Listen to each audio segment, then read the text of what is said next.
Hello, I just wanted to show you real quickly what you can do with the Snagit Google extension. I sent an earlier email with the link to the video that Sabrina made on how to make Snagit videos.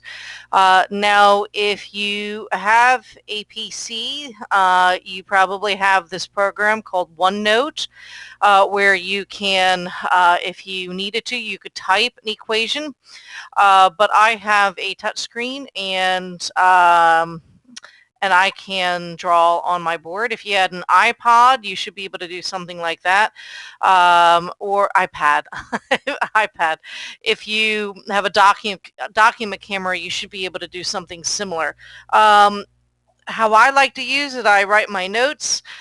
So if I did a very simple, and you can laugh at the simplicity of this, very simple algebraic equation, the nice thing is you can record your problems and you can get as detailed as you want with how you solve the problem, and you can even you can change the colors, you can show the students the individual steps, and you can really point out that you have to do the same thing on each side.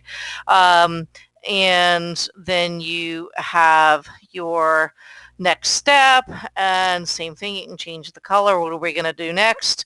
And you can show them how we solve for X.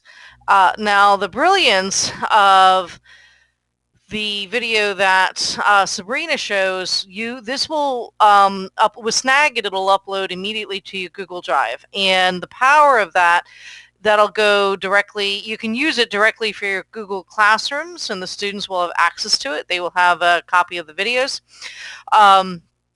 It can also go directly to our YouTube accounts, and so you can suddenly have a YouTube video. You can take that video on YouTube and put it into a program like Edpuzzler. We learned in the professional development day with the Chromebook training, we learned about Zaption, but Zaption's out of business, or will be going out of business.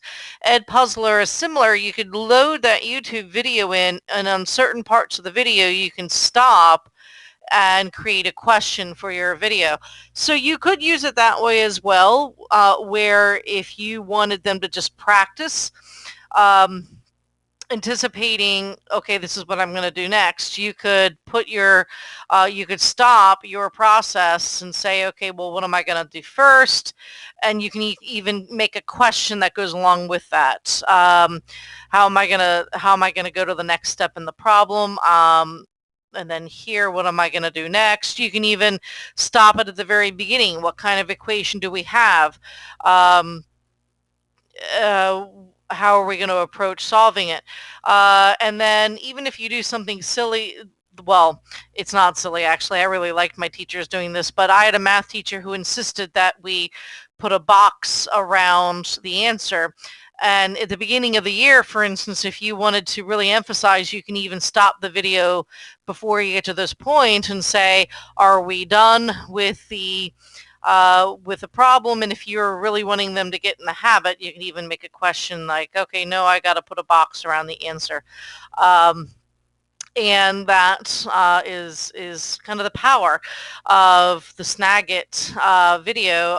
If you should be able to do something like this with a document camera. To me, it was well worth the time of learning how to do this. I'm sure Steve or Sabrina could help, or maybe one of you already knows how to do this.